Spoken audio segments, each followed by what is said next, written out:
Hello everyone, welcome back to SEEMA'S Academy and welcome to second PUC Business Studies Easy Class Series. So in the last video we learnt about the working of a DMAT system. 8 points ಗಳಿತ್ತು. Points ಅನ್ನ ಬರ್ಕೊಂಡಿದ್ದೀರಾ ಅಂತ ಅಂದ್ಕೊಂಡಿದ್ದೇನೆ. So if you have written the points, just go through, just revise it once. And in today's video we are going to complete with the financial markets chapter 10. So that is explain the functions of Securities and Exchange Board of India. So SEBIಯ functions ಅನ್ನ ಇಲ್ಲಿ ಕೇಳಿದ್ದಾರೆ. ಇದು ಕೂಡ ತುಂಬಾ lengthy ಆಗಿರೋದ್ರಿಂದ ನನಗೆ board ಅಲ್ಲಿ ಹಾಕೋದು ಕಷ್ಟ ಅನ್ಸುತ್ತೆ. So that's why I am explaining you from the notes itself. So SEBI securities and exchange board of India ಇವರ ಫಂಕ್ಷನ್ಸ್ ಗಳು ಏನು? ಸೊ ಬೇಸಿಕ್ ಆಗಿ ಇವರು ಸ್ಟಾಕ್ ಎಕ್ಸ್ಚೇಂಜ್ ಅನ್ನ ರೆಗ್ಯುಲೇಟ್ ಮಾಡಲಿಕ್ಕೆ ಸೆಟಪ್ ಮಾಡಿರುವಂತಹ ಒಂದು ಸಂಸ್ಥೆ, ಒಂದು ಇನ್ಸ್ಟಿಟ್ಯೂಷನ್ ಇದು, ಆಯ್ತಾ? So what are the functions? Mainly we have 3 functions: regulatory functions, development function and protective functions. So regulatory functions underly we have.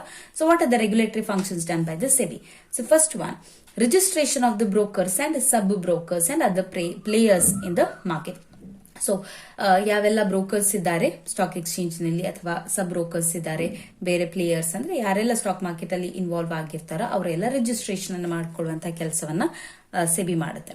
Second one, registration of collective investment schemes and mutual funds. So mutual ಫಂಡ್ಗಳು and investment schemes ಗಳು ಸಾಕಷ್ಟು advertisements ಗಳು ಬರ್ತಾ ಇರುತ್ತೆ, ನೀವು ನೋಡಿರಬಹುದು.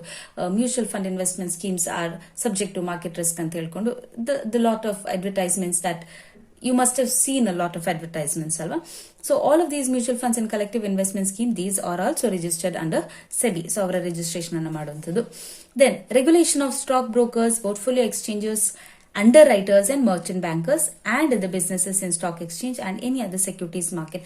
So basically ella stock brokers, portfolio exchanges ಇರಬಹುದು, under writers ಇರಬಹುದು, ಮರ್ಚೆಂಟ್ ಬ್ಯಾಂಕರ್ಸ್ ಎಲ್ಲರನ್ನ ಕೂಡ ರೆಗ್ಯುಲೇಟ್ ಮಾಡುವಂತ ಕೆಲಸವನ್ನ ಸೆಬಿ ಮಾಡುತ್ತೆ. Fourth one, regulation of take over beads by the company. ಒಂದು ಕಂಪನಿ ಇನ್ನೊಂದು ಕಂಪನಿಯನ್ನ ಟೇಕ್ ಓವರ್ ಮಾಡುವಂತದ್ದು ಅಥವಾ ಮರ್ಜ್ ಆಗುವಂತದ್ದು ಕೇಳಿರ್ಬೋದು. ಒಂದು ಬ್ಯಾಂಕ್ ಇನ್ನೊಂದು ಬ್ಯಾಂಕ್ ಜೊತೆ ಮರ್ಜ್ ಆಯ್ತು ಅಂತ ಕೇಳಿರ್ಬೋದು. ಇಂಥದ್ದೆಲ್ಲ ಟೇಕ್ ಓವರ್ ಗಳನ್ನ ಕೂಡ ರೆಗ್ಯುಲೇಟ್ ಮಾಡುತ್ತೆ SEBI. Then fifth one, calling for information by undertaking inspection, conducting enquiries and audits of stock exchanges and intermediaries. So calling for information, so ಯಾವುದೇ ಇನ್ಫಾರ್ಮೇಶನ್ ಅನ್ನ ಇನ್ಸ್ಪೆಕ್ಷನ್ ಅನ್ನ ಕಂಡಕ್ಟ್ ಮಾಡಬೇಕಿದ್ರೆ ಅಥವಾ ಯಾವುದೇ ಎನ್ಕ್ವೈರಿ ಆಡಿಟ್ಸ್ ಗಳನ್ನ, ಸ್ಟಾಕ್ ಎಕ್ಸ್ಚೇಂಜ್ ಗಳ audit ಗಳನ್ನ conduct ಮಾಡಬೇಕಿದ್ರೆ ಆ ಇನ್ಫಾರ್ಮೇಶನ್ ಅನ್ನ ಪಡೆದುಕೊಳ್ಳುವಂಥದ್ದು. 6 levying a fee or other charges for carrying out the purposes of the act. So SEBI also charges certain fees for carrying out its own operations. Then performing and exercising such power under Securities Contract Regulations Act 1956 as may be delegated by the Government of India.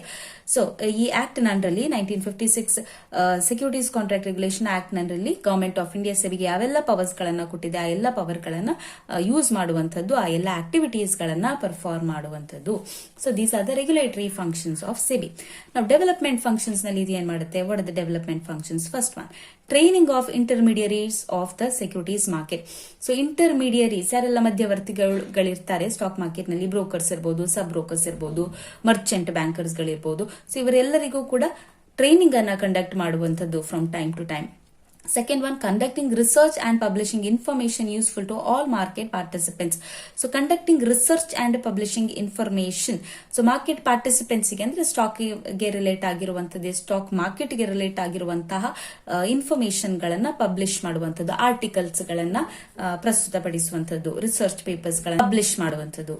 Third one, undertaking measures to develop the capital markets by adapting a flexible approach. So capital markets ಅನ್ನ develop ಮಾಡಲಿಕ್ಕೆ ಬೇಕಾಗಿರುವಂತಹ actions ಗಳನ್ನ ತೆಗೆದುಕೊಳ್ಳೋದು.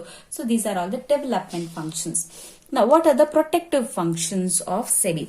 First one, prohibition of fraudulent and unfair trade practices like making misleading statements, manipulations, price rigging.